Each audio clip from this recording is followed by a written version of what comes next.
Nshuti bakunzi bagakiza, hano turi kwiriba aho Elizabeth yahuriye na Mariya. Muri buka Mariya igihe yari yasamye inda, byabaye ngombwa ko ahungira mu rukiga, kuko muzi ko umuco wa Kiyuda iyo wabaga wasamye inda bagutera amabuye ugapfa.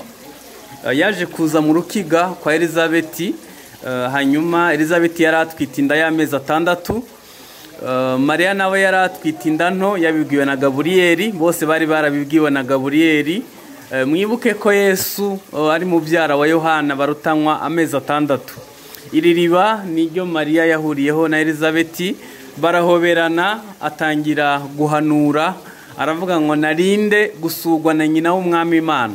Mariya nawe avuga ubuhanuzi bukomeye, ashimira Imana ko yibutse Isirayeli kuba twita umukiza, ari byo bitumye Isirayeli yibukwa, nk'uko Imana yavuganye na Aburahamu n'abandi bahanuzi bose bamukurikiye.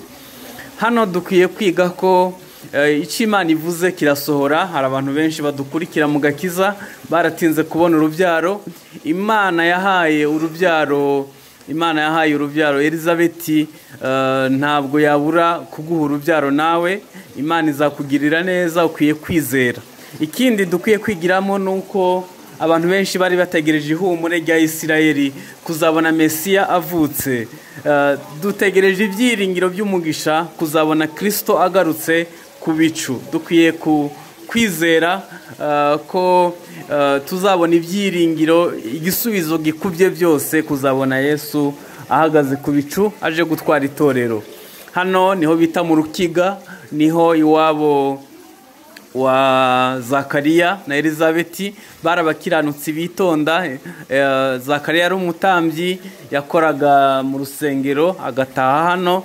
Mwibuke ko Zakariya yamaze amezi atavuga, igihe cyose cyo gutwita yari atavuga, kuko atizeye neza icyo Imana yaravuganye nawe. Ariko igihe Yohana yavuka akamwita izina, yatangiye guhanura, avuga ibintu bikomeye bizaba ku bwoko bwa Isirayeli, ngo abatuye umudugudu wose baratinya ku bw'izina rya Yohana. Yohana yabaye mu butayu igihe kinini, agaruka afite imyaka 30. Imana ibahe umugisha.